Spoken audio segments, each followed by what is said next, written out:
Hello and welcome to today's broadcast. Thanks for tuning in. Hope you're all doing well. I read someone remark that it doesn't entirely feel like the end of the Trump era insofar as there are still really high death rates from COVID.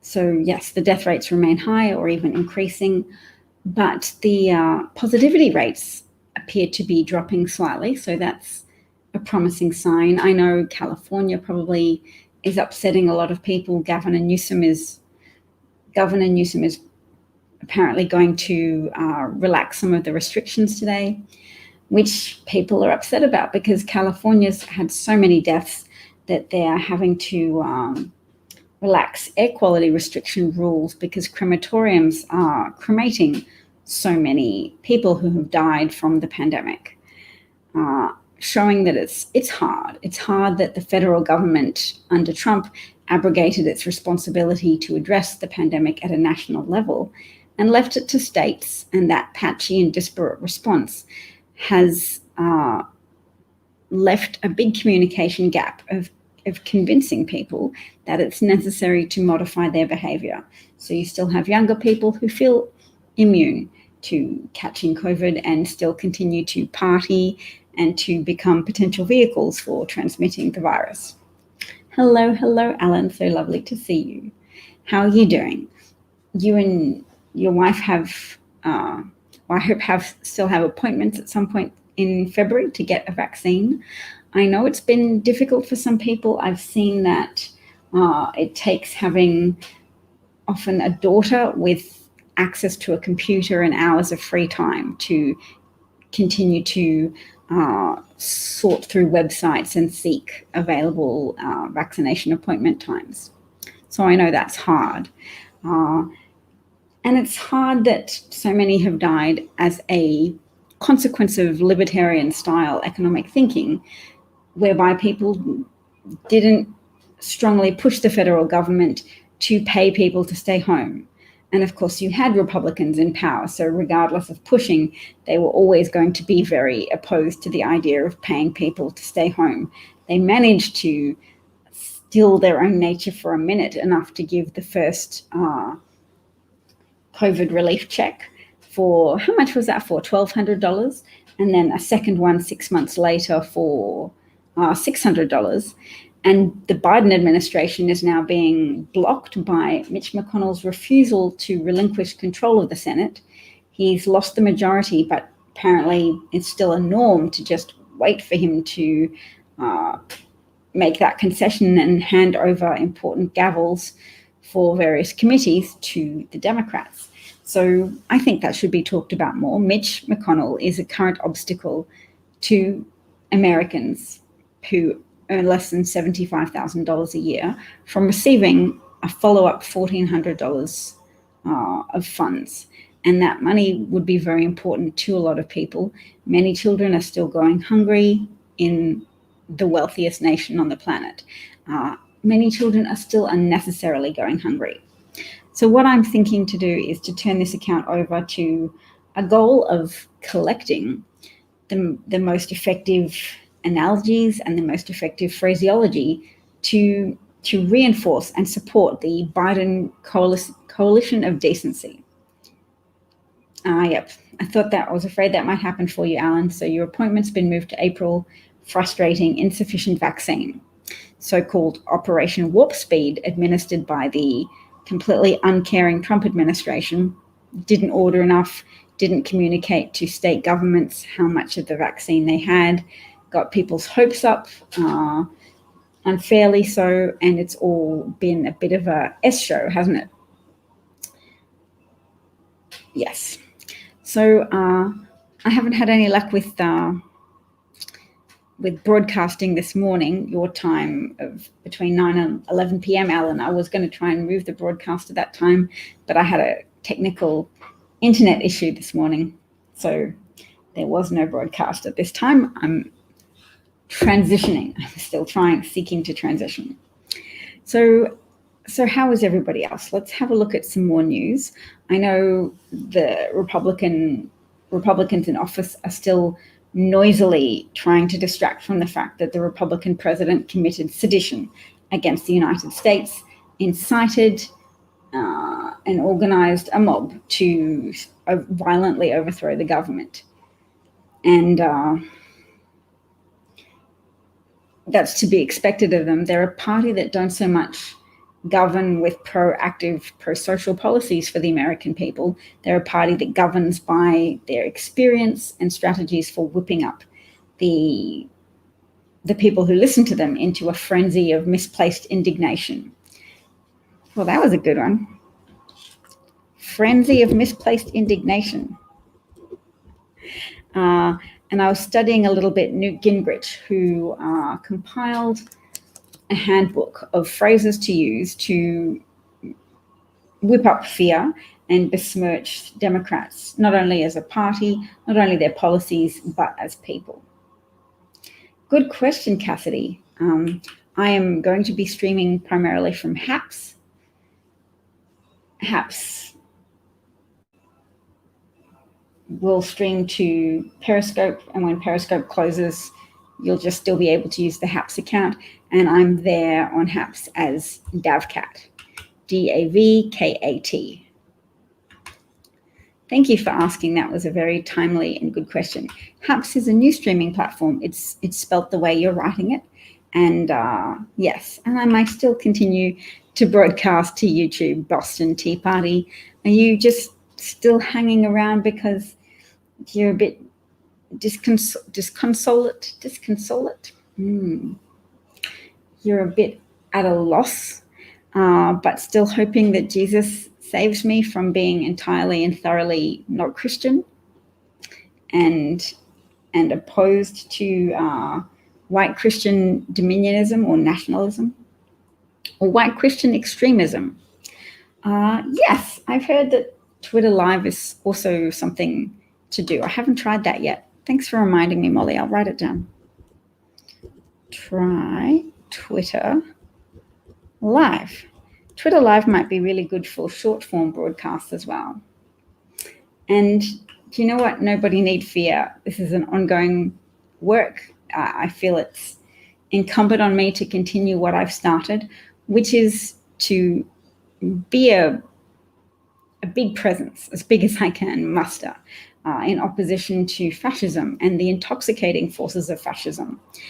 One very revealing comment I came across today is apparently from a Reddit thread of people asking questions of a former QAnon supporter. And they made the remark that the trouble with conspiratorial thinking is that it can feel like critical thinking. So I guess the challenge to authority, they have as a slogan, do your own research. So they convince people that they are doing the responsible thing of keeping an open mind and researching things for themselves, that they're thinking, they're not just following a cult. Kimchi says, HAPS is good, you can make money.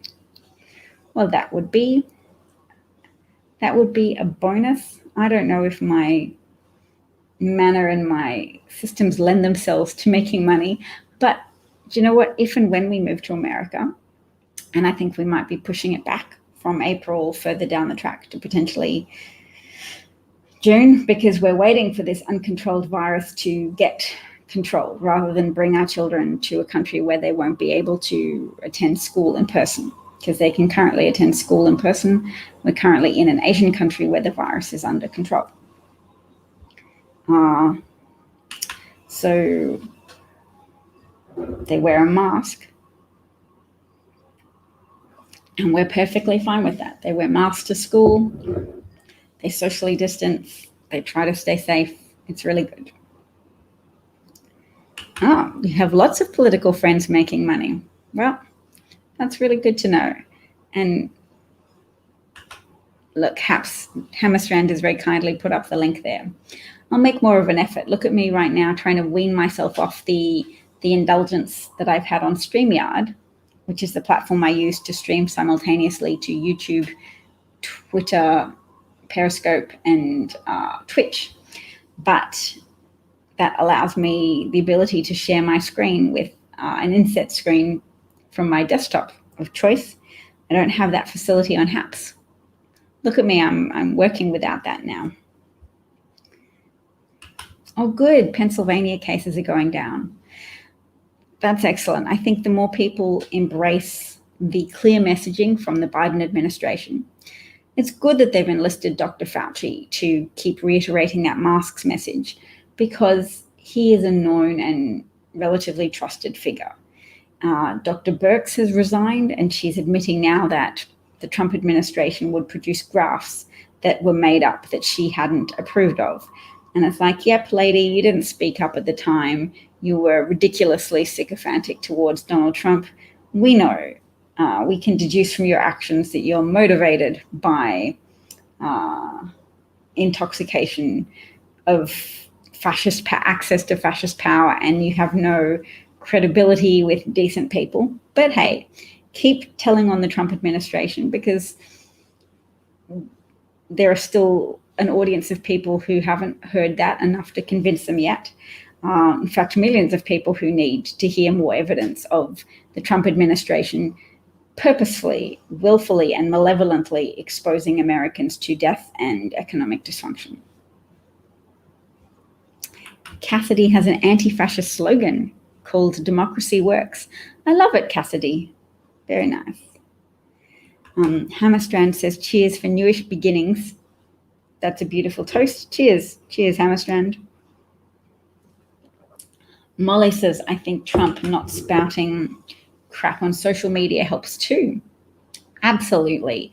I think it's a valuable sleep aid to people, not having to wake up in the morning to see who he's attacked now, or what crazy conspiracy theory he started now.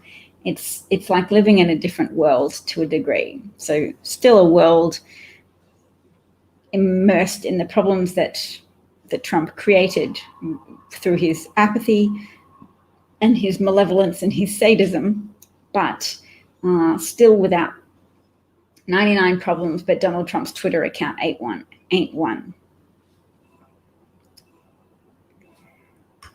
Yes, Dr. Fauci has also indicated that Trump's actions, or the disinformation coming from the Trump administration, cost lives.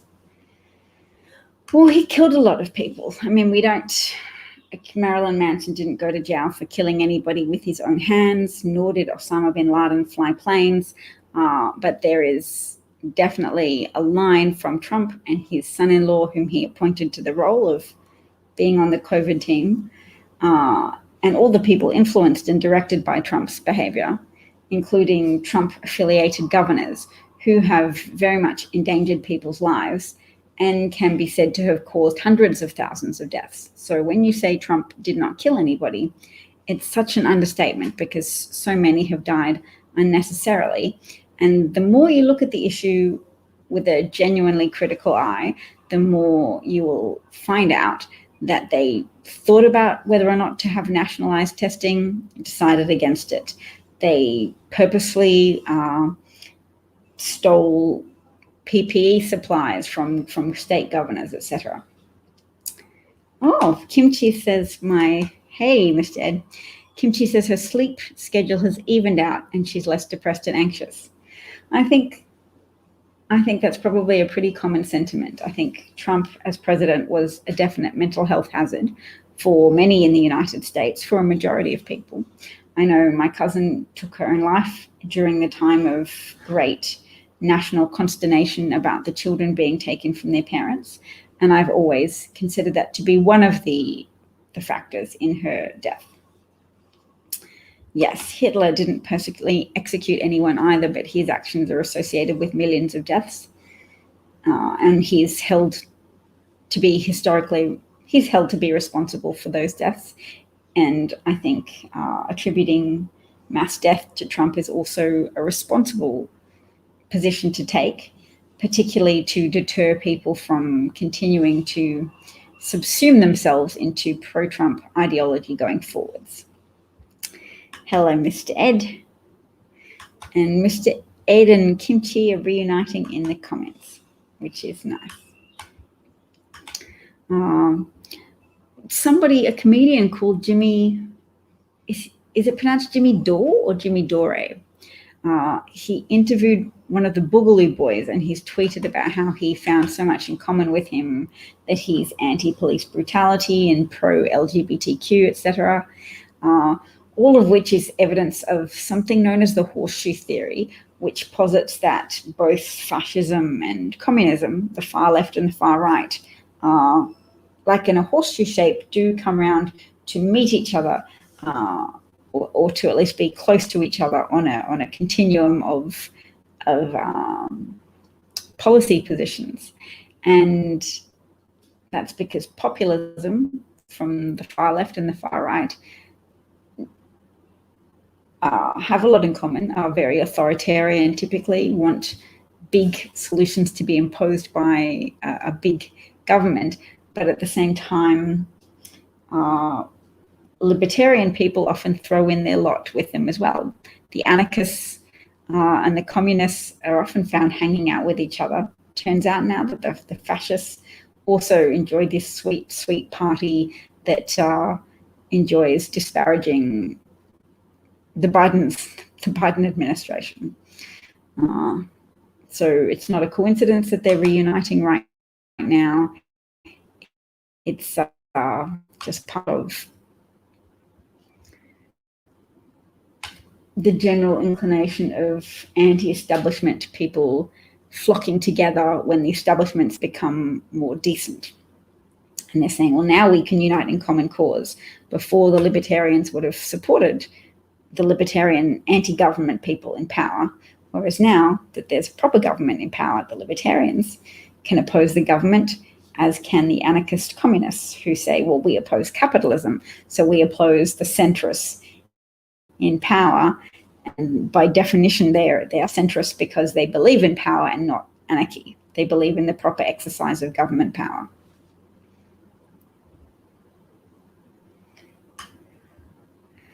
So yes, Jimmy Dore had a member of the far-right Boogaloo Boys on his podcast. Yes, they're a type of militia. Yes, they seek to accelerate what they perceive as inevitable civil war. Yes, they're quite likely to attack police officers and have been involved and implicated in the deaths of law enforcement officers in the past.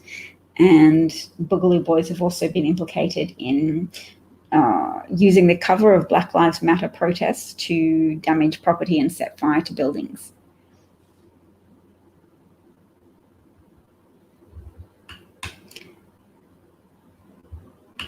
Okay, so Dory is not a comedian. Excellent.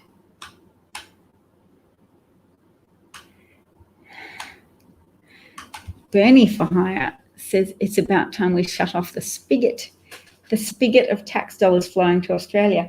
Honey, somebody said spigot to me. Yeah.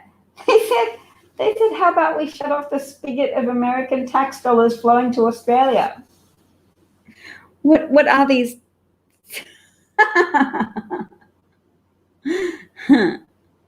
Well, maybe they want to be the comedian that Jimmy Dore apparently isn't. The kangaroo meat market is going to collapse. Is there much of a kangaroo meat market? I didn't think there was much of one. I mean, it's kangaroos are on our national emblem, our national coat of arms.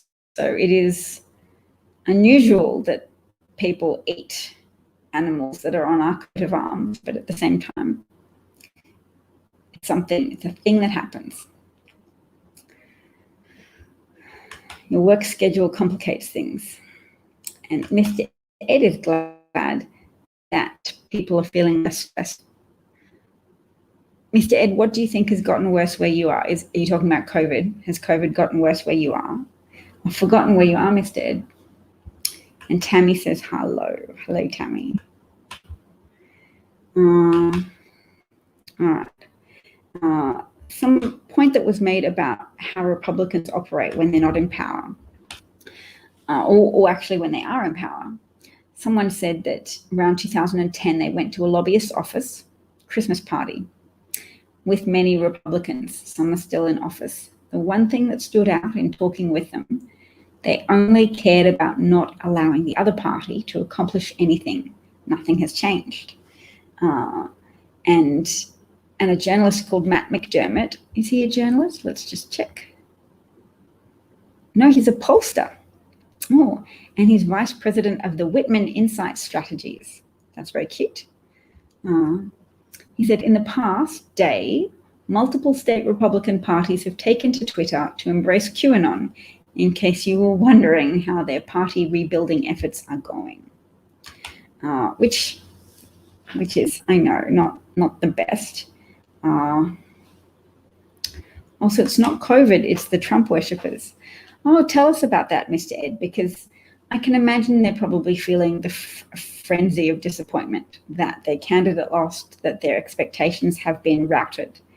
I hope it's a passing frenzy. I hope it's like one of those things that boils over and then subsides, and you're just experiencing the boiling. Because the Republican Party itself is having some considerable problems reconciling themselves to the fact that there is now this bifurcated pull. In one direction, the more moderate Republicans who don't support the sacking of the Capitol, and on the other hand, people who are very bitter against the Republican establishment for being inadequately supportive of Donald Trump in his insurrection efforts. So those are two quite different positions to take.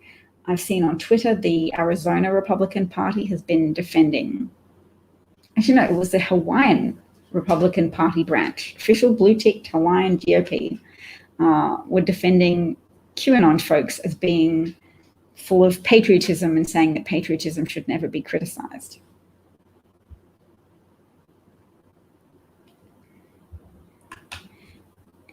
Tammy's in Maine feeling some relief with Biden in charge.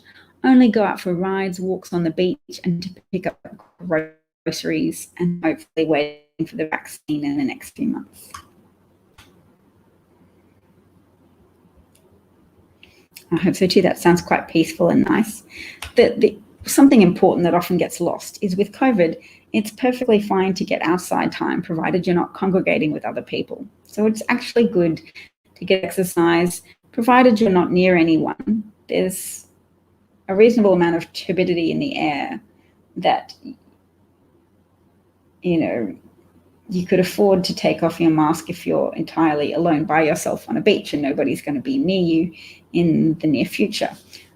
So don't get stressed if you see someone outside without a mask on. What's really stressful is seeing somebody without a mask in an indoor situation with proximity to others, particularly if that is protracted proximity.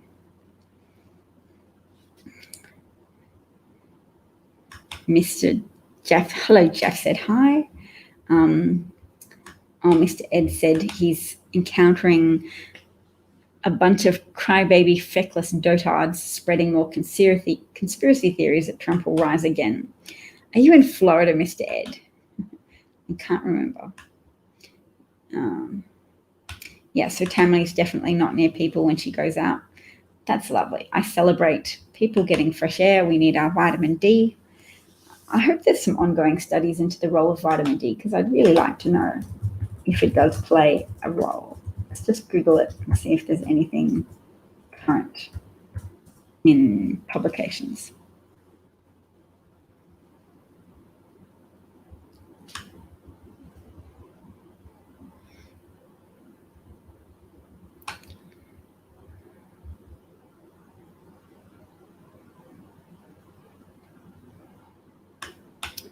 Okay, so the Lancet has published something with the headline, Vitamin D and COVID-19, why the controversy? Why indeed?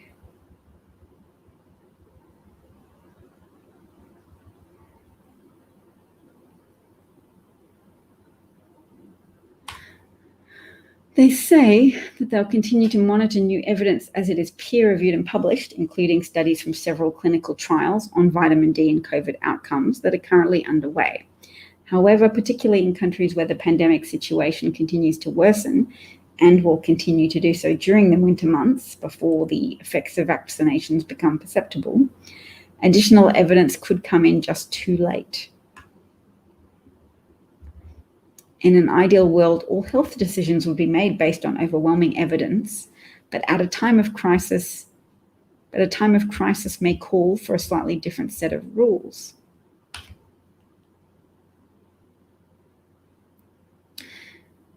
The issue of vitamin D supplementation has been extensively debated, with strong arguments in favor and against.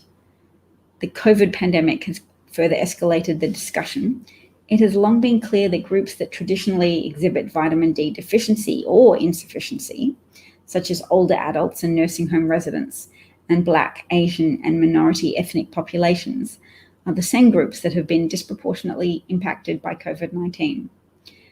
Additionally, increased time spent indoors due to strict lockdowns and shielding triggered concerns that some people might not obtain the necessary physiological levels of vitamin D from sunlight. So in the UK, the new guidelines are released on December the 22nd of last year, allow extremely clinically vulnerable people to opt in to receive a free 4-month supply of vitamin D supplements. But they acknowledge that they're doing that without robust evidence that that could prevent or treat COVID-19. Experts studying vitamin D welcomed the call for more research, but the lack of specific recommendations in the context of COVID-19 was also met with disappointment to many in the scientific community who have argued that vitamin D supplementation is generally safe and that any potential low toxicity would likely be strongly outweighed by any potential benefits in relation to protection from COVID-19.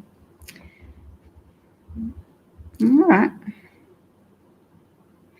Data from observational studies have suggested that vitamin D supplementation can lower the odds of developing respiratory infections, particularly in vitamin D deficient groups, but randomized trials have yielded mixed results.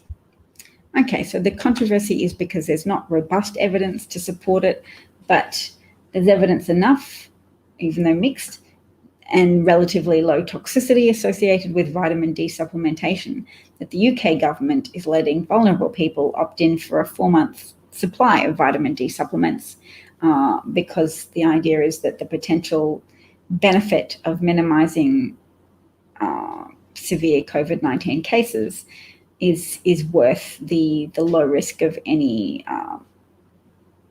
toxicity effects because vitamin D is low toxicity. Yes, Giuliani is getting sued for, what is it, $1.3 billion by Dominion voting systems, which is cheerful because it looks as if financial pressure is going to be the way forward to contain the worst excesses of Republican politicians and Republican-affiliated folks such as Rudy Giuliani and Fox News. Margaret Sullivan, a writer for the Washington Post, argued that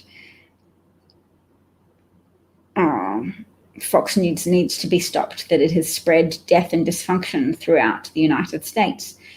But the way to dissuade it going forwards is to potentially appeal to advertisers to stop supporting that network. I was very offended to see Rupert Murdoch, the owner of Fox News, was being given an award. Fortunately, it was not the Australian government that gave him an award, although they're very capable of doing that. It was a UK organisation that gave Rupert Murdoch, would you believe, a Lifetime Achievement Award. The dude is 89 and he's caused severe erosion to not only democracy in multiple Western democracies, in the UK, in the US, and in Australia. He's caused death. His Fox News outlets and his late night lineup have promoted hydroxychloroquine as a treatment for COVID, have promoted the idea that it's a hoax, have promoted Trump's messaging that young people shouldn't have to modify their behavior in any way, shape, or form because they themselves were personally not at extreme risk of death. They're still at risk of developing chronic disease. They're still at risk of organ damage. They're still at risk of becoming a vehicle for disease transmission and hurting or harming people they love and people in their community, people in nursing homes or prison systems or care facilities in their state, which is a moral risk rather than a direct physical risk.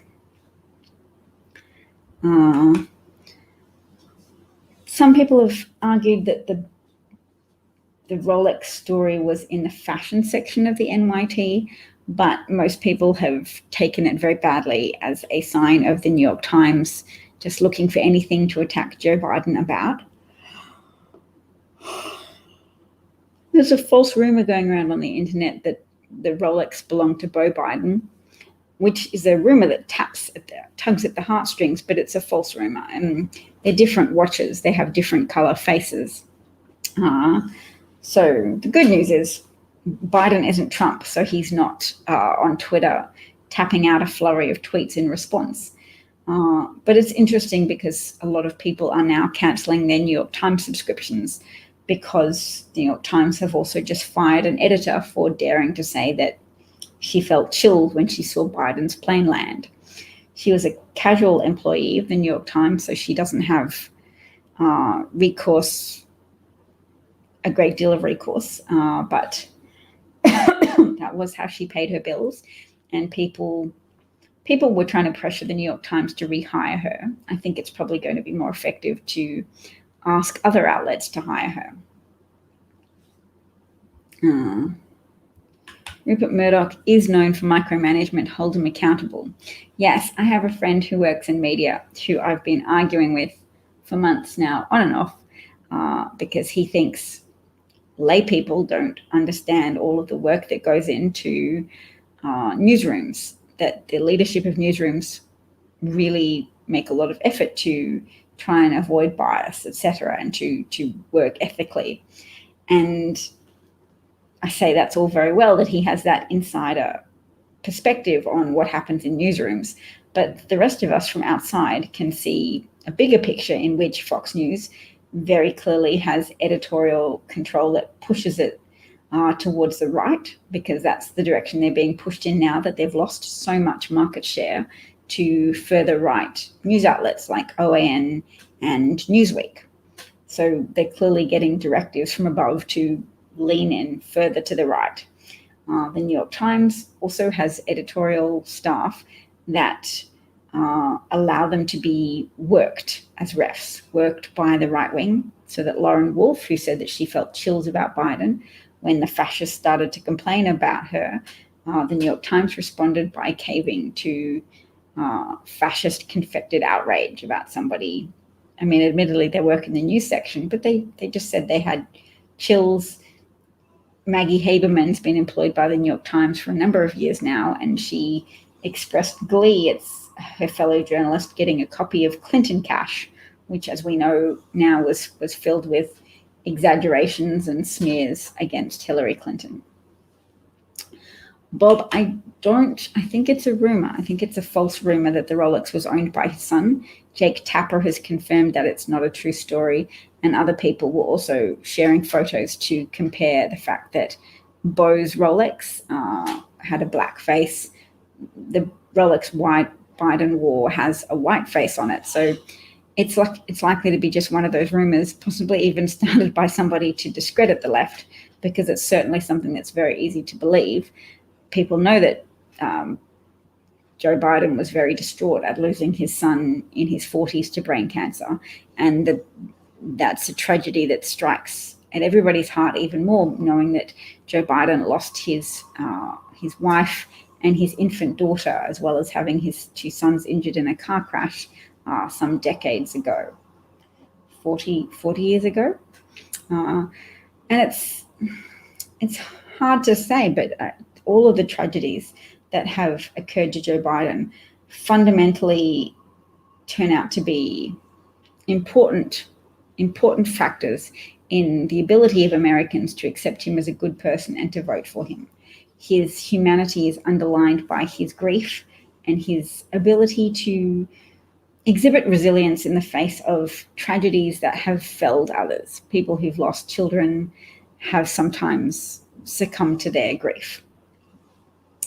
Oh, good work, Alan. You're considering cancelling your subscription to the New York Times. I did too. I mean, I did more than consider. I cancelled it. And I'd only recently renewed it because I thought, oh, it's getting so frustrating not having access to their stories around the time of the insurrection. But I didn't last very long because I hold them responsible for what they do. And what they do is often act in a way that normalizes systematic white supremacist biases. I bet Tony Blair had lots of face-to-face meetings with Rupert Murdoch. Rupert Murdoch is a kingmaker in Western democracy, and people seek to stay on his good side. And more recently, a former Australian Prime Minister has denounced the level of influence that Rupert Murdoch exerts over various governments. And he's been joined by another Australian Prime Minister from the opposite party. So like the equivalent of a Republican and a Democrat former president coming together to denounce the owner of Fox News. That's what's happened in Australian politics, but it has relevancy to the rest of the world because Rupert Murdoch, his influence is a cancer and a blight on democracy and on the good of the people, the good of humanity.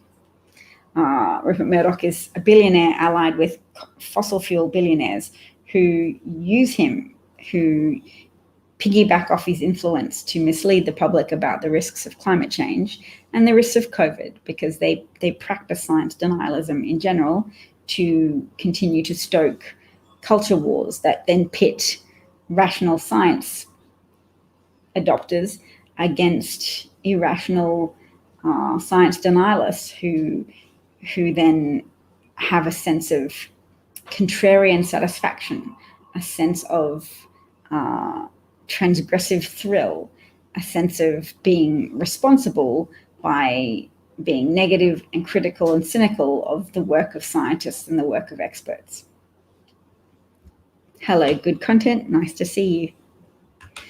Bob's pointing out that insurance companies are also changing policies related to long-term care for COVID.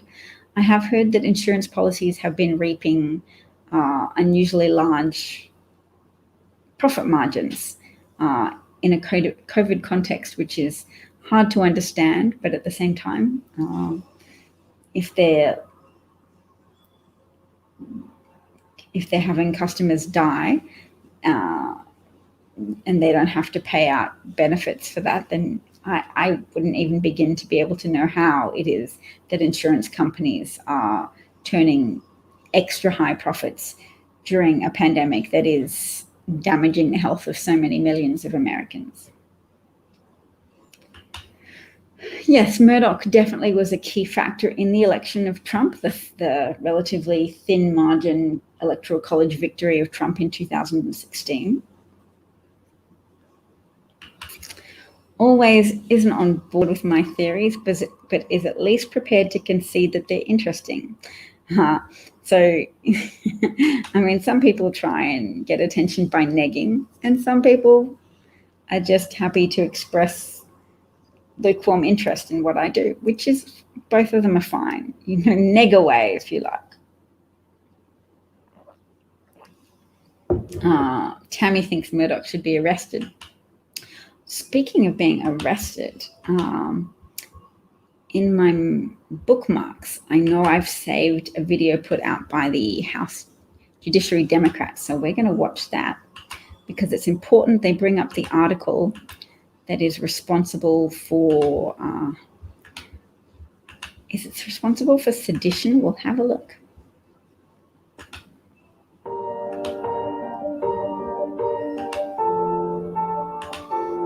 How's the volume?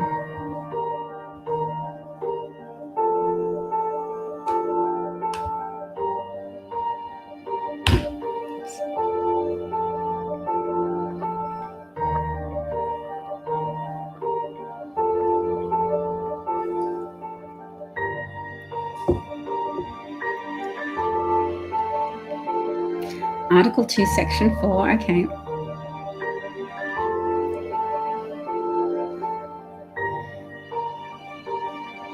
Okay, Article 1, Section 3.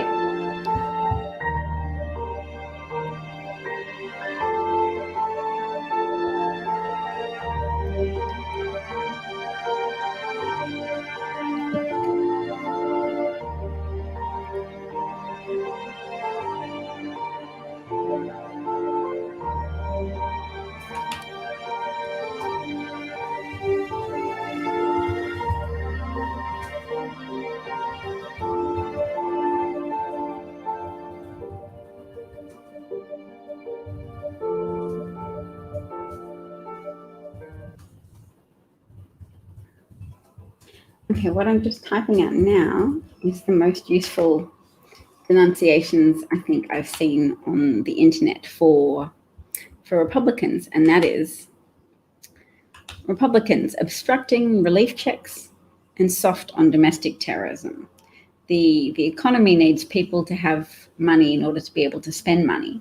And I have seen one small business owner say they pay their workers $15 an hour.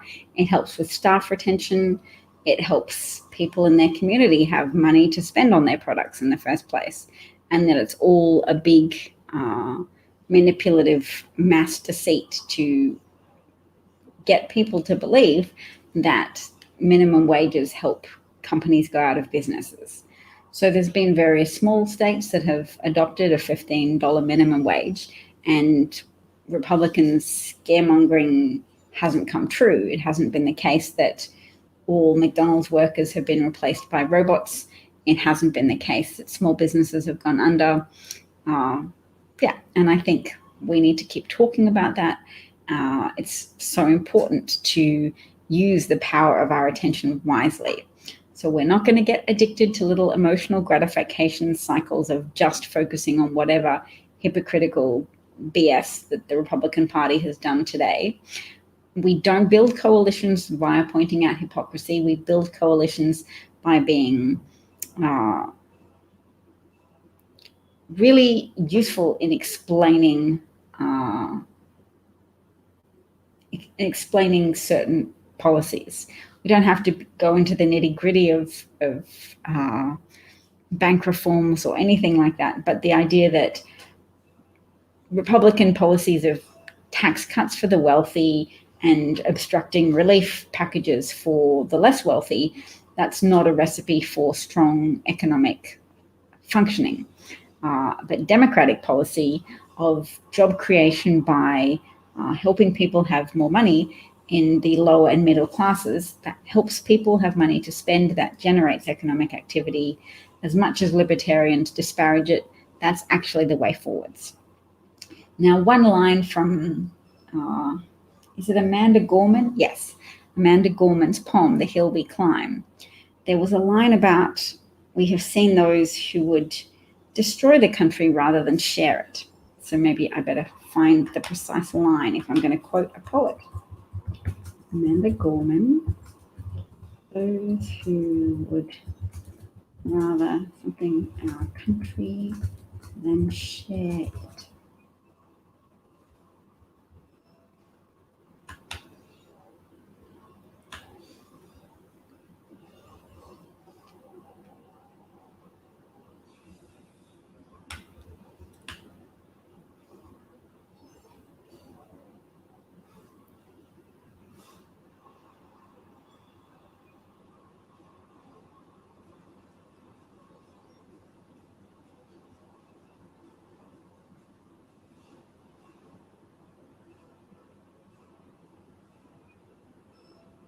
I'm reading the poem.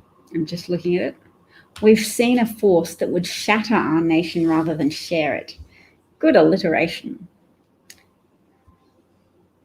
That is the promise to glade, the hill we climb if only we dare it. Because being American is more than a pride we inherit. It's the past we step into and how we repair it. We've seen a force that would shatter our nation rather than share it. So that to me was one of the most critical parts of her poem, because it was a day in which some people mentioned the recency of the sacking of the Capitol, the people who violently sought to overthrow the government by invading the Capitol building, breaking through police ranks.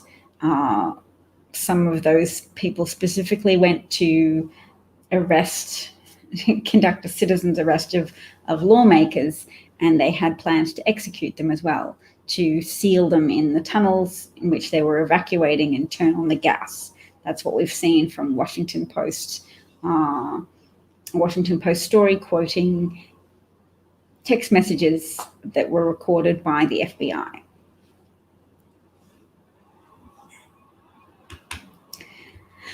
tax laws signed in 2017 makes your taxes go up this year in 1923, 2005, and 27. Why didn't Dems make a huge deal about this? Because fascism just upsets so many apple carts. But I agree with you, Mr. Ed. There should have been more effort involved in letting people know that this was a baked-in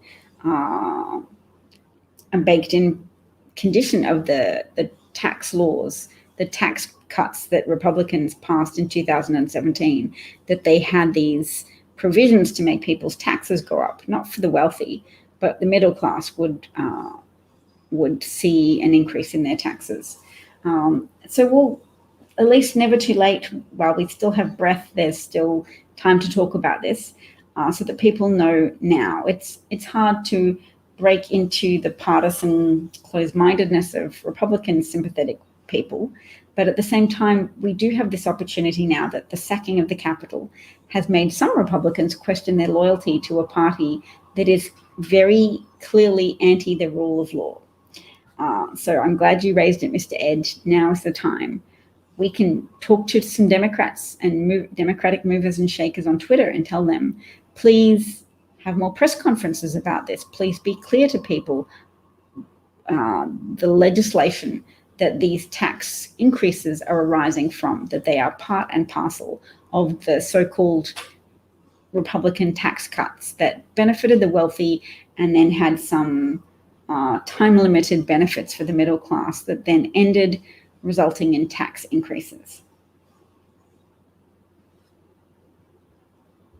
Yes, I recognized quite a lot of Hamilton references, which I guess you would know that I like, being such a new convert fan and such a newly converted mega fan of Hamilton the musical, even as I have also learned that Hamilton the man is not quite as he's represented in the musical.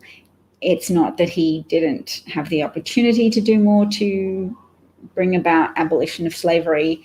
His wife that he married, their family owned multiple slaves, and when Hamilton died, he hadn't freed his family property of people, and various slaves were still listed amongst his property as he died. So they were listed as servants, but you don't typically list servants in your will because you don't own servants. So they were slaves, and people were just trying to avoid calling them as slaves.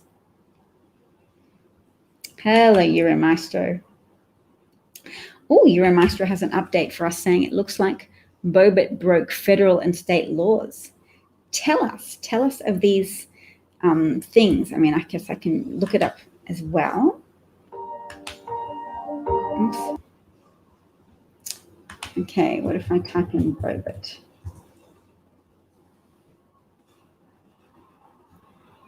Oh, wow. There is an update that specifically covers this. Okay. And I love that Mr. Ed is asking me to sing. Thank you, Mr. Ed. That makes me feel wonderful, and I may oblige you. She's already been doing it. She's already been told by fellow people, hey, why don't you try to calm down a little bit, you know? And she's like, no, this is why I'm here. This is what we're doing, right? She's already made Okay, this looks like Lauren Bobbitt in a private house. And it says,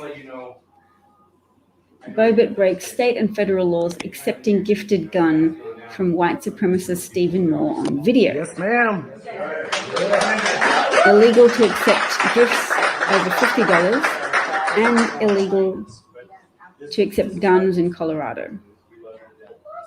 So on behalf of the Colorado chapter of Boots on the Ground Bikers for Trump, we got a little present for you. Yeah. The shadow box that the gentleman out of Daniel of 5013 Tactical.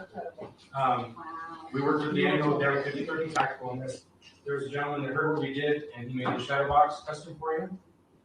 And inside we have a Glock 22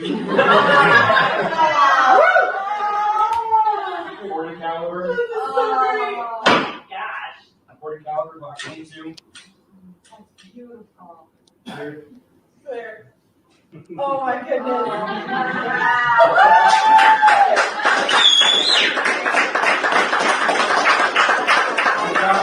Congresswoman Lauren Boebert. Oh my gosh!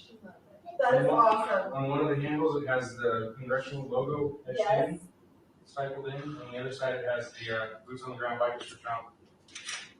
Yes. That's awesome. Thank you so much. Thank you. Nice little magazines for you.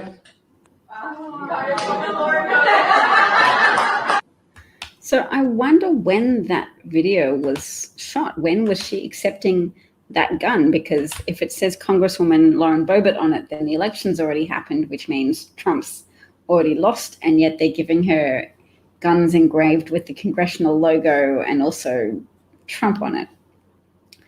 So, I'm live streaming to Twitch. Oh, Cosmic Rose, are you asking me to make you a moderator on Twitch? And Alan says his song request is always on the table as well. That's lovely. Look, see, if I sing, just know that it was a request. Yes, she should be ashamed of herself. There's lots of shame that should be applicable, but at the same time, we are living in a world in which many people have put themselves beyond the reach of being able to be personally shamed. They can be reached by the cessation of corporate donations. So in a way, American companies are the only people who can effectively shame malfeasant Congress members at this point, until Biden appointees in the Department of Justice system can start kicking that old Department of Justice into gear and following through with consequences for people who break the law. Did she set off the Capitol metal detector after Nancy Pelosi instituted the system of fines? That'd be great, because it was a $5,000 fine, I believe, for the first occasion, and then a subsequent $10,000 fine if you in some way evaded the metal detector, or I guess, was there also a fine for setting off the metal detector? Emoluments suit against Trump was called moot by SCOTUS. Well, I guess SCOTUS isn't dominated by ratbag conservatives for nothing. They've already facilitated Trump and Barr executing 13 people during Trump's lame duck period. Okay, so yes, she didn't just set off the metal detector, because you could do that inadvertently with something metal, like a metal plate in your head, but she set off a metal detector and then also refused to open her bag. So that should certainly attract one of the newly instituted Nancy Pelosi organized fines for failure to comply with Capitol Hill safety measures. So that's good. All right, well, let's see if I sing a song and then go to bed. For people interested in reporting and analysis, can turn off. Oh, what I might do for you, though, is just quickly play you something. Oh, wow, the Lincoln Project has made an ad against Josh Hawley. That's really good, because it shows that the Lincoln Project are persevering in their takedowns of the Republican Party subset that is the most seditious and the most affiliated with seditionist Trump. I don't feel like I need to say Trump's name anymore, so I'm going to try and avoid that. But what I will do is quickly play this Project Lincoln ad for you. Are you going to bed, darling? No. No, okay. We think of history as something that's in the past and forget that we are making it. Josh Hawley. Oh, Josh. You had it all. You were on track for a bright career. So much potential. A leader in American politics. Building a legacy. You went to the right schools. Stanford, Yale. You built your connections. On your way up. Won your seat. A winner. It had all come together. You didn't learn a thing. But then, sedition. You made a choice. The wrong choice. A choice to stand against America. Traitors. You stood with insurgency instead of democracy. What a waste. You pledged your allegiance to Donald Trump. You're his guy. And all that came with him. White supremacy. These are your followers now. These are your allies. You're a disgrace. You made your choice. What were you thinking? The wrong choice. What will you do now? You can't distance yourself from it. You can't escape it. You led it. This is your coup. Your failure. Wow, that's so creepy and so effective. The little whispers. My gosh. That he made the wrong choice, that he affiliated himself with seditionists. That's quite an extraordinary advertisement. Wow. I'm very impressed. I'm very impressed with how creepy and evocative that was. All right. Oh, and they've done a similar one for Elise. What happened to Elise Stefanik? She was supposed to be different, better than the rest. Small town roots, big time education. Worked with President Bush. Was committed to compassionate conservatism. A different kind of Republican. Youngest woman elected to Congress. Such a bright future. Now, she's just another sad Trump apologist. When Trump demeans and attacks women, she goes along, smiling. When Trump encourages racists, she is silent. What happened? Did she need Trump's approval that bad? Did she want to be one of the gang? It's sad. Now the US Capitol is attacked, her own office, and she still supports Trump. If Marjorie Taylor Greene and Lauren Boebert went to Harvard, they'd be Elise Stefanik. What a waste. So I think what the Lincoln Project are doing, and I think I've heard them explain this before, is they're trying to highlight to moderate Republicans who would just normally hold their nose and keep voting for Trump and Trump-affiliated people, is to really link their nice Harvard, Yale, suit-clad representatives with the QAnon, with the insurrectionists, with the paramilitary group, with the men cosplaying service members, with the people who pack on the camouflage and the guns, and are sometimes overweight and carry flags that depict very unrealistic physical representations of Trump as Rambo. And to make that association, to say, if you vote for Republican, you're affiliating yourself with these people. This is the face of the Republican Party now. Yes, I do follow Heather Cox Richardson. And in fact, Heather Fox Richardson is a great name for her. Pumpkin, what a terrible profile picture. My moderators can mute you just so that we don't have to deal with that anymore. But for your point about Biden, we're not transphobic here. So we don't believe that it hurts women to be more inclusive with our definitions and with our bathroom regulations and even with our sporting concessions. It's okay. There haven't been any big glut of medals won by trans women, and it tends to be a big mountain out of a molehill that I don't support, and I am not a TERF. I recently found out what a TERF is. It's a trans exclusionary something feminist. So a type of feminist that says you have to be an authentic woman. Your womanhood has to fit into our definitions. And look, there's a whole continuum of definition policing, but I'm not on board with the TERFy people because they, I think, are overprotective of what it means to be a woman. And that excludes a lot of the biological reality of intersex people, as well as people whose self-concept may not be particularly straightforward either. So yes, but I should not get derailed too thoroughly by TERFs and by Trump people. So this Trumpy person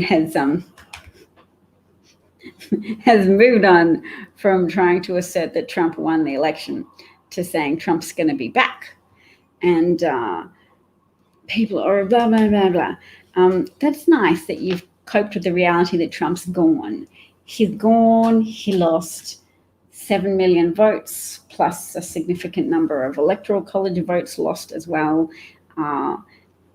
reflective of the fact that Trump is capable of whipping up a feverish and fevered body of support. But overall, he never hit majority support. His personal approval rating never achieved 50%. He's essentially the most unpopular president in US history. And the reason why some people still cherish this fevered delusion that he's going to be back in some capacity is because they're very big on projecting their own delusions onto the rest of the world. So they believe that everybody agrees with them. They think their racial realism is somehow a legitimate form of racism. Nope, it's just as irrational, delusional, and worthy of condemnation as the other types of racism. It's just sometimes presented in a slightly more polished way, but often it's just as crude as the rest. Yes, J.K. Rowling is a big turf, and I think she managed to push aside her own Christian upbringing to a certain extent and to try and make her peace with it through her creative writing and allowing for young people to have sexual feelings, etc. But she could not really push her Christianity aside for long enough to cope with some of the post-Christian directions of modern responses to gender identity and sexual orientation identity and things like that. So she says she supports gay people, but Gandalf never had an actual relationship in her books, and there were no gay students, which is pretty unusual in a whole big old cohort of students, etc.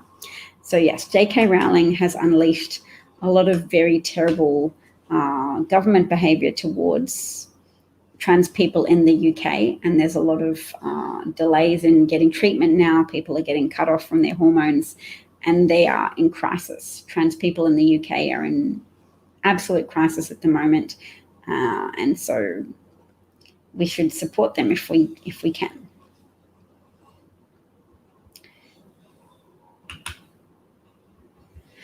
Biden would have won by the same number of electoral college votes as Trump won over Hillary Clinton, except there were two faithless electors, I think,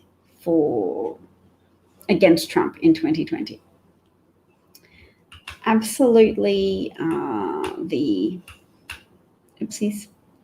absolutely the filibuster should end, because to get 60 votes for legislation to pass, that just benefits Republicans who are more about obstructing people doing good than they are ever about doing good for anybody. They pass tax legislation.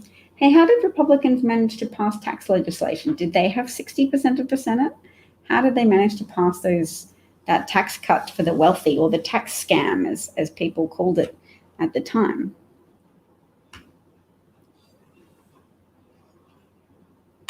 Yes, Lincoln Project are working for the 2022 election, which is excellent.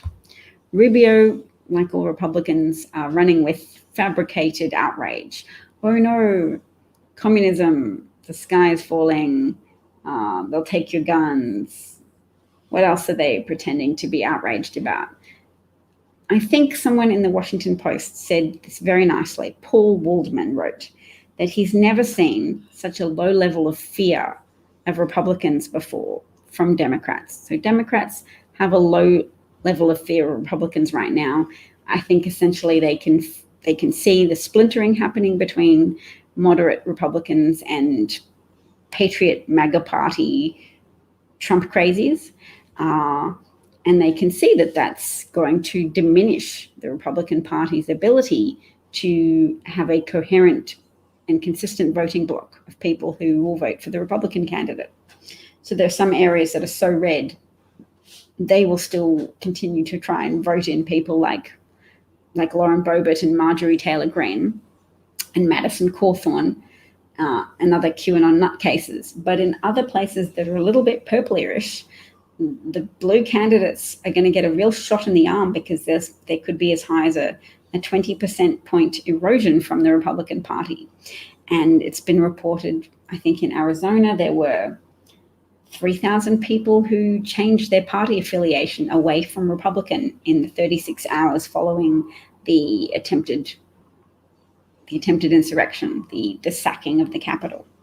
And that was relative to 700 Democrats changing their party affiliation. So the 700 is a more normal figure for the month, whereas the 3,000, actually it was more than 3,000. Anyway, it's been reported in Arizona, it's been reported in Florida, it's been reported in Trump's stronghold areas, in very red counties. You're still having significant numbers of Republicans changing their party affiliation to independent or to no party affiliation, or even some small subset to Democratic.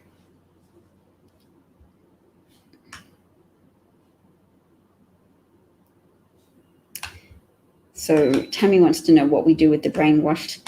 I've been saving some resources to read about that, but I haven't read them yet. So I still don't know. Steve Hassan, you can follow him on Twitter, Hassan.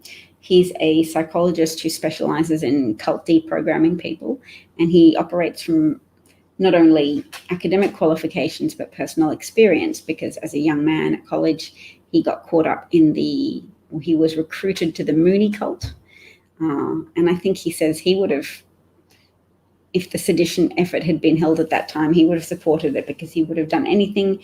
His whole identity was subsumed into that cult, and he was lucky enough to have parents and family members who sought to rescue him and help with his deprogramming. Ooh. Okay, so the two faithless electors were from Texas. So Trump had 304, Biden had 306. Yep. Gordon Brown says the UK risks becoming a failed state. Well, Brexit's pretty terrible, isn't it? And the UK COVID variant is definitely ravaging the UK. All the people who decided to push ahead with something that wasn't advised by clinical data on vaccines, they did the 1 dose instead of the recommended 2 doses and said, well, we'll just play it by ear and see how it goes. It didn't go well. And my husband said that should have been anticipated. Why have clinical data if you don't follow what their results indicated would be good?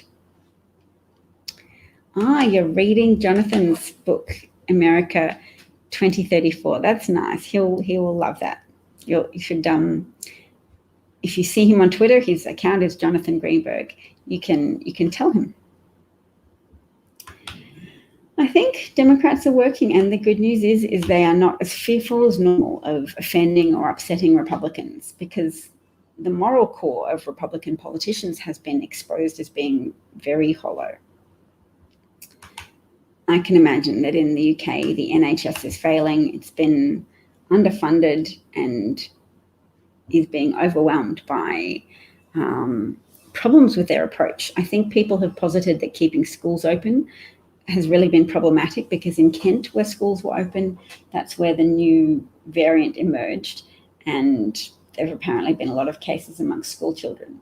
And I know it was hard for politicians to accept that schools needed to be closed, because there's a lot of very detrimental outcomes for children associated with closing schools. Lower socioeconomic status families are less likely to have good internet access for their children, so they might not be able to participate in schoolwork. Children aren't as observed by teachers in person, so they can't be rescued from abusive household situations, etc. Hello, Dee. Lovely to see you. And yes, pre-existing inequalities that get worsened by COVID are a big problem. All right, if I'm going to sing something, I guess I better sing it and then go to bed. Hamilton. What song shall I sing from Hamilton? The old fallback is usually Dear Theodosia.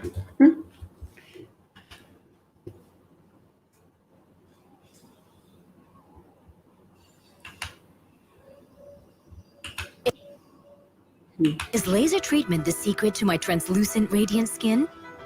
No, it's Eucerin Ultra White Spotless. is a breakthrough innovation with patented thiamidol and hyaluron to diminish dark spots.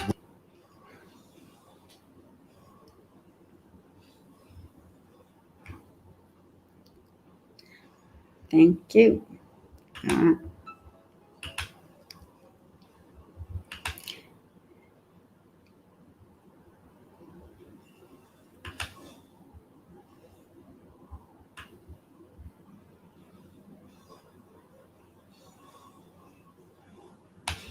You're not hearing anything yet except for Lincoln Project ads, but they're good ads.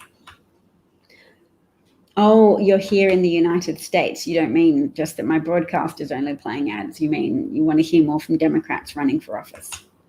Fair enough. Alan's pointing out I have a Patreon account. If you want to be a Patreon and you want to insist that Patreons receive special benefits of more singing videos that are just private for Patreons, do it. I'll tell my husband, and maybe that'll motivate me to make more private videos to benefit my Patreon followers. I've got 20 Patreon supporters, which is still an extraordinary achievement for somebody who's not in America, an Australian person commenting on your country and its dynamics from afar.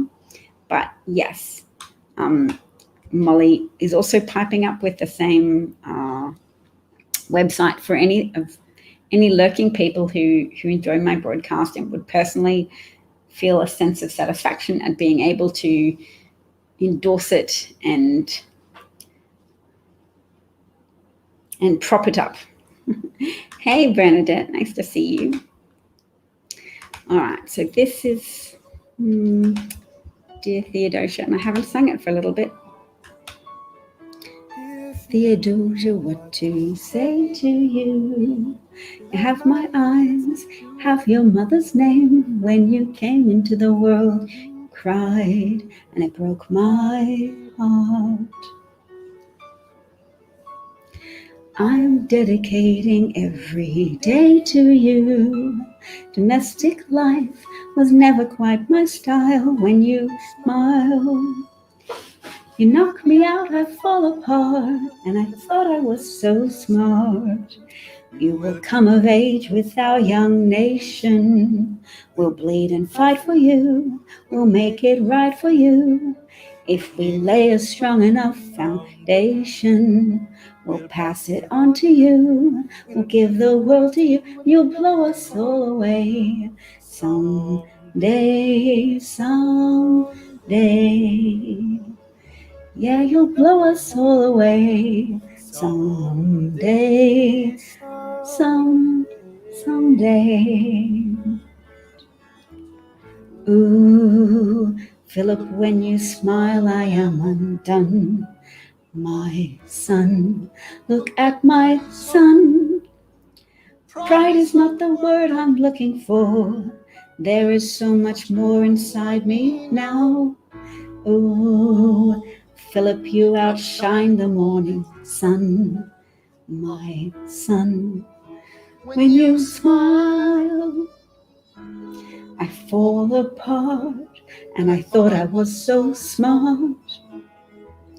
My father wasn't around. I swear that I'll be around for you. I'll do whatever it takes. I'll make a million mistakes. I'll make the world safe and sound for you. We'll come of age with our young nation. We'll bleed and fight for you. We'll make it right for you.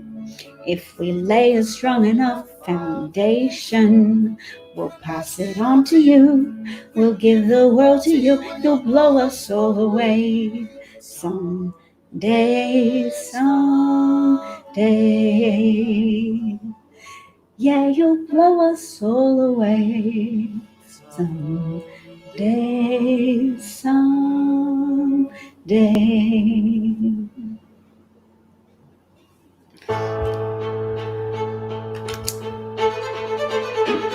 Was that good? You enjoyed it? I hadn't practiced it for a little bit, but I've sung it to you a few times before. It's kind of like the theme song to this broadcast, isn't it? Because my commitment to doing this is in part born of my commitment to my own children and to the connection that we all share, that we are all part of a world together, and we would put our lives on the line ultimately to defend the common good and to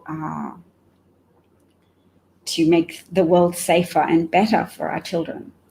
And the rise of fascism around the world is a threat that brings this audience together and brings this audience to accept me as an outsider, offering commentary on what I see as occurring within the American context, but that is also a replica of what is happening to a similar degree in Australia, where cruelty has been weaponized as a pushback against social progress, such as feminism and gay rights and trans rights, for those who feel that their religion no longer has dominance, or that religion of any kind no longer has dominance, and for those that fear secularism,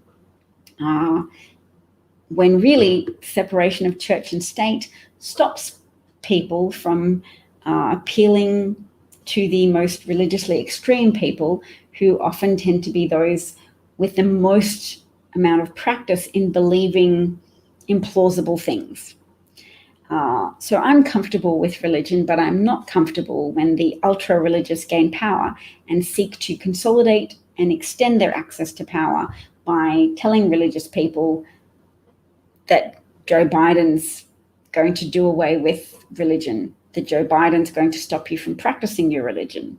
That feeds into the discomfort of people who sense that Starbucks cups might wish happy holidays, that perhaps Christianity won't be accepted as the dominant religion of America anymore. And look, it hasn't always been accepted as a dominant religion. There were times in which the founding fathers said it's important to keep Christianity separate from government. So they want to restore something that wasn't part of the founding fathers' intentions. They want there to be Bibles in schools, and they want to blame anything bad that happens in the United States, or anything they perceive to be bad, as being a consequence of the undermining of the social fabric and the removal of religion from public life. And they say there should be prayers in schools, and that simplicity of explanation. Everything wrong is because of less Bible. Solution, more Bible. That's such a lovely, simple, easy solution. Doesn't involve modifying our habits of energy, fuel consumption. Doesn't involve any modification of our consumption habits, etc. It's a lovely, simple solution that involves other people, non-Christian people, changing their behavior. The government making Christianity more important and more unavoidable.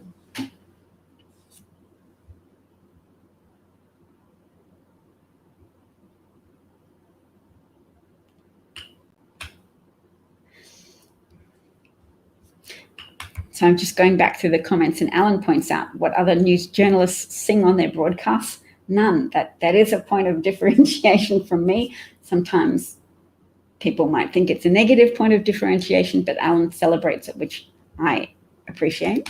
Redemption 2 liked it as well. D might have liked it. And Cosmic Rose points out that Biden is the second Catholic president. So the first was John F. Kennedy, as far as I recollect.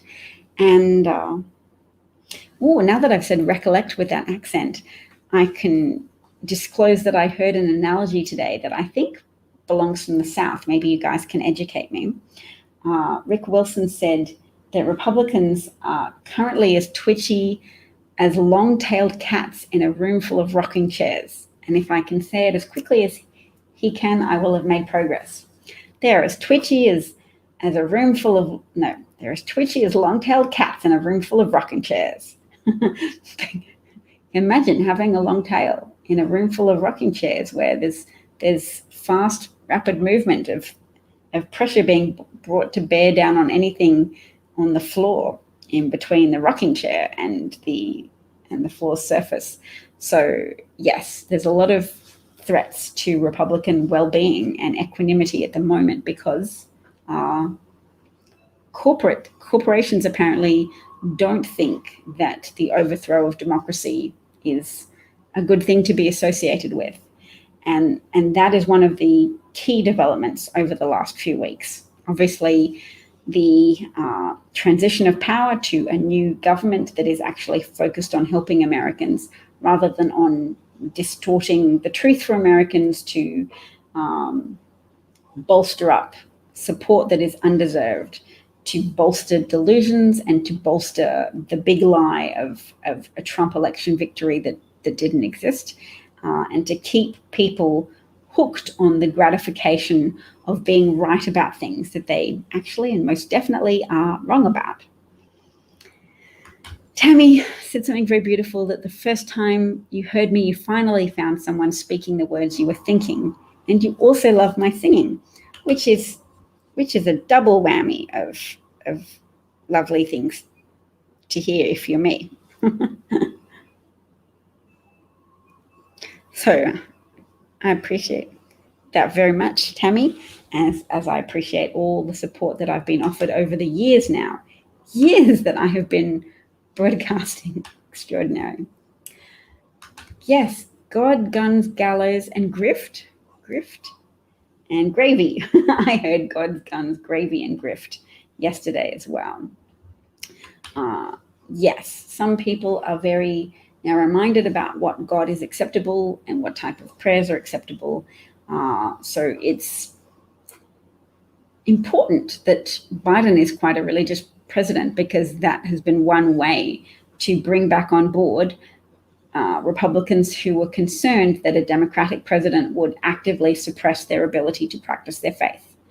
It's helping to bring people back from the edge of thinking, oh, am I going to lose my own personal rights, or am I just being encouraged to think that by people capitalizing on my unease with seeing difference? Now, this is a very important point. Someone raised on Twitter that people on the East Coast, they made a generalization and said people on the East Coast or the Northeast Coast are not nice but are kind, i.e. snowy areas make people maybe gruff but very willing to help each other out in a crisis, because snow makes people more reliant on each other when anybody can get snowed in. And that people on the West Coast are nice but not kind, i.e. superficially very pleasant and supportive, but will still run away if you appear needy, or to try and avoid having a big circle of people who might need things from them. So they'll be pleasant to your face, but they won't form a friendship with you, because they won't want to form any kind of potentially transactional relationships. They don't want to have to give. And then others denounced that generalization. Others supported it and said it rang true with their experience. And one person said that they attributed it to the high turnover rate of people on the West, that you can't invest in people and want to help people because they'll leave. You might help them and then they'll go away, and that there's lots of, I guess it was an anti-migrant sentiment being expressed, that they were saying because of the high population of people moving to take advantage of certain industries, that there's such high turnover that it detracts from the ability to form communities and to form a willingness to invest in others. So I don't know how I feel about that, although I feel suspicious of people who claim that migration is associated with reduced levels of community kindness. I've heard that migrant people are often very invested in ingratiating themselves to their neighbors and helping cook things, and are often very kind people. So perhaps rather than speaking about migrants, they're just talking about people who are highly mobile within America at a native level. Yes, so they use lots of rocking chairs in the South. Oh, Q sent you. Did Q send you to come get some attention because you're really thirsty? Let's pour you a big glass of attention and then send you away to have a little drink somewhere in private where you can sort of indulge in whatever self-gratification behaviors you want to in a more private setting. So good luck to you.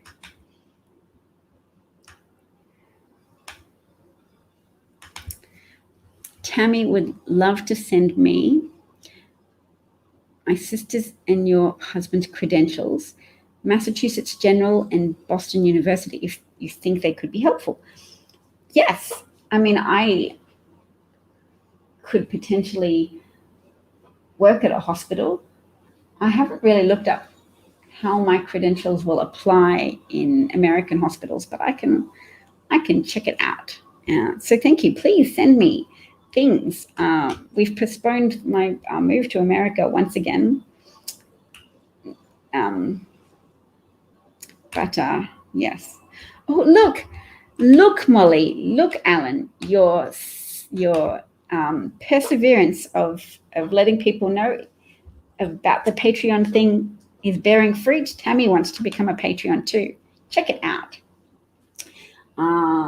So I can scroll backwards through the comments, but yes. And Dee loves my singing too.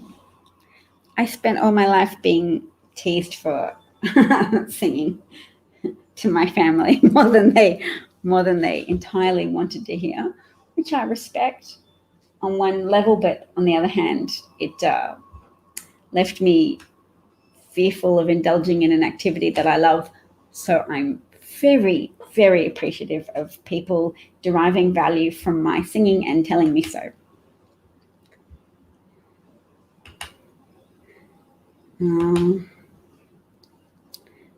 Bob got a notice from the New Jersey Health Department. You're eligible, but there's no vaccines.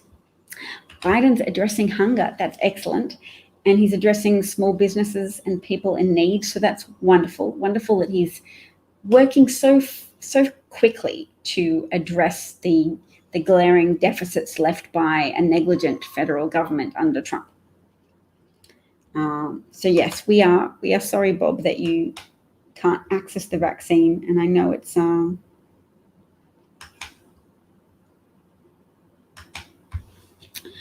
Trumpy Q-ish neighbors help you all the time, and we something them. There's a verb missing, I think. You let them, and we won't stop. When am I moving to Boston? Yes, I am moving to Boston, but it is at an indeterminate point in time because it's been delayed multiple times because it's voluntary. It's a voluntary move. My husband has a job, but he's able to do that job from home at present, outside of Boston. So we're not going to move to Boston until we feel more confident that the virus is contained.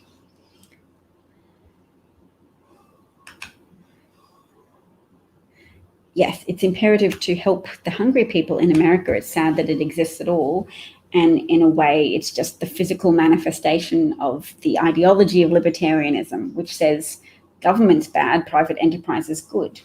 Private enterprise can help people get jobs, but private enterprise is fundamentally the drive to generate profits, and it doesn't do anything to help people who encounter misfortune.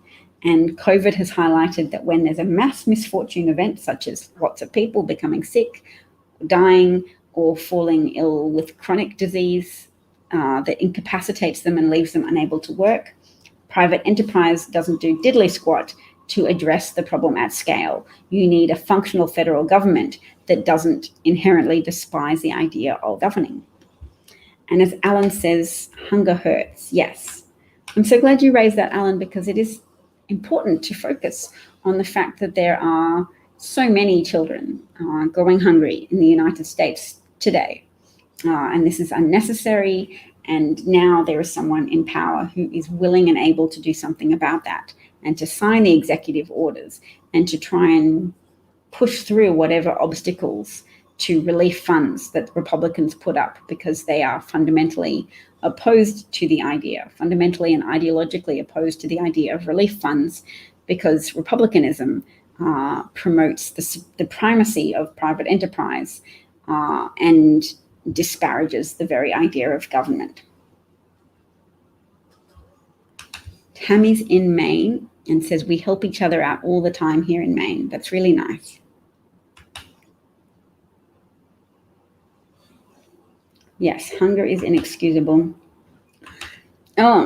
Australia Day is otherwise known as Invasion Day by Indigenous Australians because it's celebrating a date in which Australia was invaded by white people who brought over various ships from the United Kingdom and then claimed Australia as uninhabited, etc., etc. You know the colonization drill, and mass murdered the original inhabitants. Sought to have some type of pleasantries on occasion, but often reverted to just murderous war sort of exchanges and battles, and people used to leave out supplies for Aboriginal people, flour and salt, and they would poison the supplies so that Aboriginal people would eat the poisoned flour and slowly sicken and die over a period of time. And there are people even now who are reporting that their grandparents have confessed to doing that, leaving out poisoned flour. So it's something that is not in the incredibly distant past of Australian history. And Aboriginal activists who campaign for the date of Australia Day to be changed so that we're no longer celebrating the date at which Captain Cook landed in Australia. Actually, I have to check. What is sodding January the 26th? The thing is, Australia Day wasn't always January the 6th either. It's changed multiple times over time.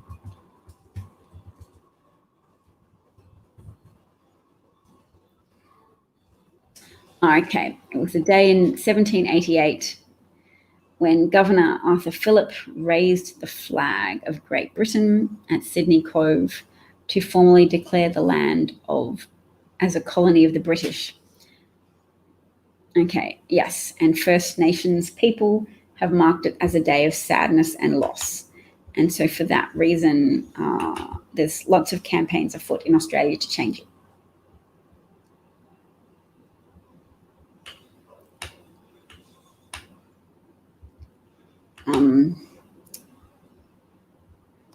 Tammy says that hunger in Maine is awful. Your neighbour got $25 extra this month for SNAP. For SNAP? Yes, I hope there are more increases in SNAP. I know the Trump administration were trying to massively reduce the number of people eligible for SNAP in the first place. Cosmic Rose says that Bernie wants to work for budget reconciliation yet. That's not a topic I've got my head around yet. So if you want to raise some points, Cosmic Rose, other people might be able to contribute, but I myself have nothing to offer for that.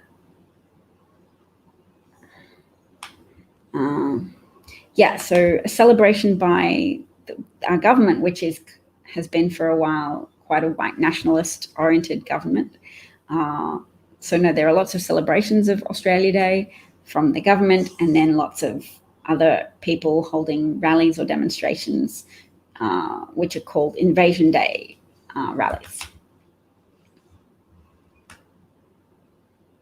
Yes, and very similar to the United States and what occurred to Indigenous Americans. Alan is celebrating our community. That's nice. Yes, I won't be celebrating Australia Day because I also agree that in order to be more appropriately united as a country, Australians need to accept the unvarnished version of history in which colonialism inflicted a lot of harm, death, tragedy, and psychological suffering on people with long shadows and a persistent presence in government policy as well.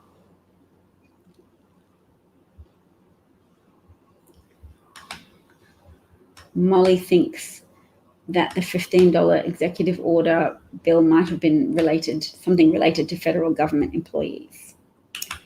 Oh, and Bob had a colonial-born ancestor called Captain Nathaniel Bonnell.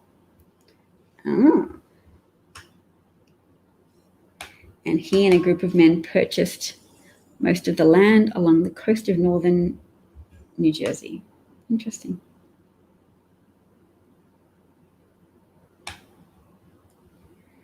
Budget reconciliation will determine whether we get the extra stimulus money or not. Okay. So, I mean, I think what I've been waiting for is Mitch McConnell to actually hand over the gavels to various committees and for Democrats to find some way to vote out the filibuster so that then they can pass legislation with just a simple majority of votes.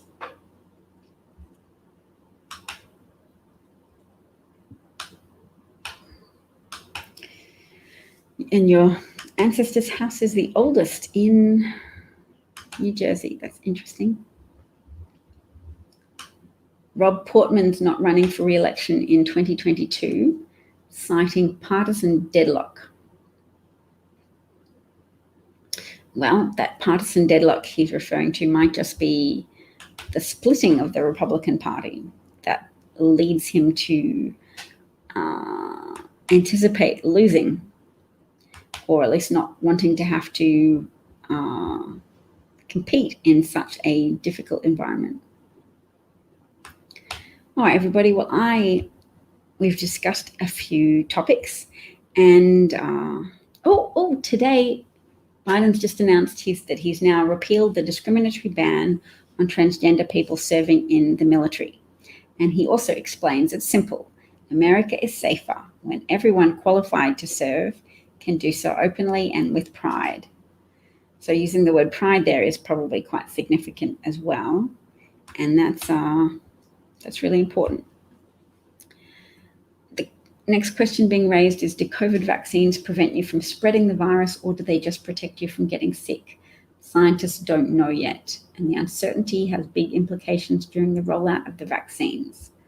So yes, I think people understand that at the moment, what's known about the vaccine is that it will reduce your individual risk of getting sick. And we just have to hope that that will also reduce your likelihood of being an asymptomatic spreader of the disease as well.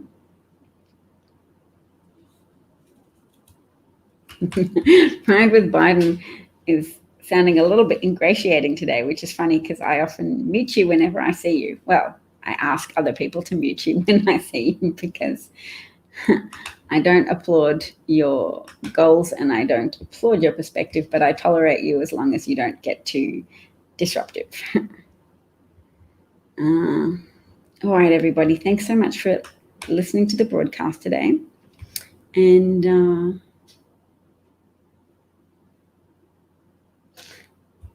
thank you for your positive feedback as always.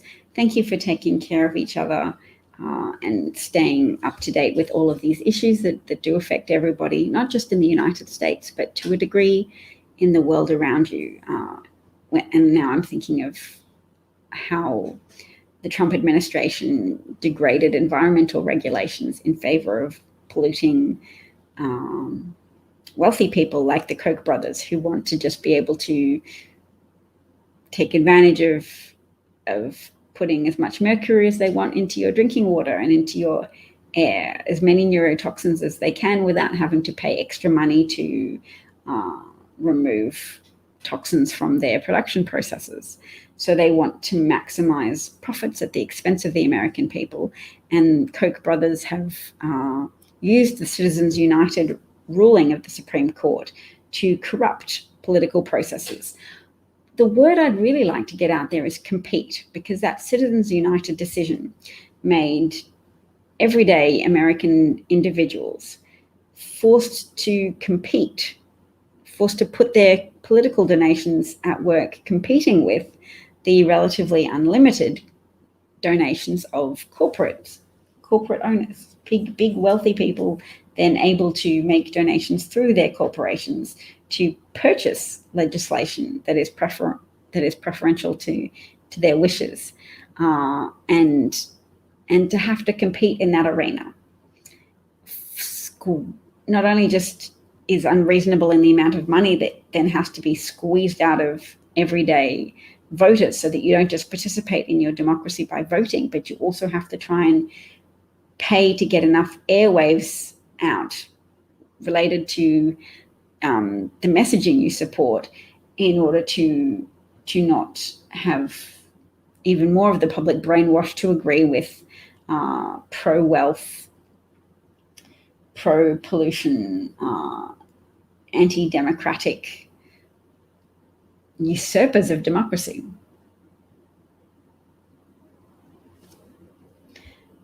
So thanks, Bob. I'm glad you enjoyed the show. I will say hello to Mr. Dav.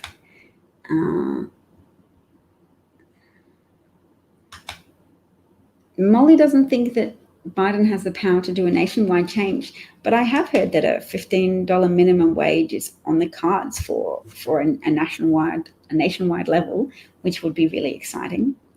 Alan enjoyed the show. Thank you so much, Alan. Tess Bay said thank you too. You're welcome, and so did Molly. Cosmic Rose wants me to look up Bernie. I don't love Bernie. I think Bernie's acted in ways that are antithetical to democracy, but I will still try and find out what budget reconciliation means for you, Cosmic Rose. I have seen that Bernie's mentioned it. And Molly has to pay to get your degraded water main to put chemicals in the water that caused it.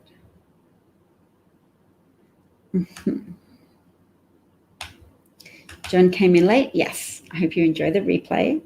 They use the same company that Flint used. Well, some of those people involved in those decisions are facing prosecution and potential jail time for their actions, which is excellent because they corruptly changed the water arrangements, making everybody at greater risk of getting either bacterial contamination or getting lead poisoning once the bacterial contamination from the river was addressed. Not the river. Was it the river? Yes. From the river, it was addressed by putting more chlorine compounds in the water supply, which then chemically interacted with the lining of the old lead pipes, causing children to get very developmentally destructive levels of lead in their bloodstreams, leaving them to be more likely to have developmental delays, to have problems with educational attainment, and consequently more of a statistical likelihood of unsatisfactory life outcomes, or just less accomplishments, just something that really interfered with the ability of children born in Flint, Michigan, to achieve their birthright success.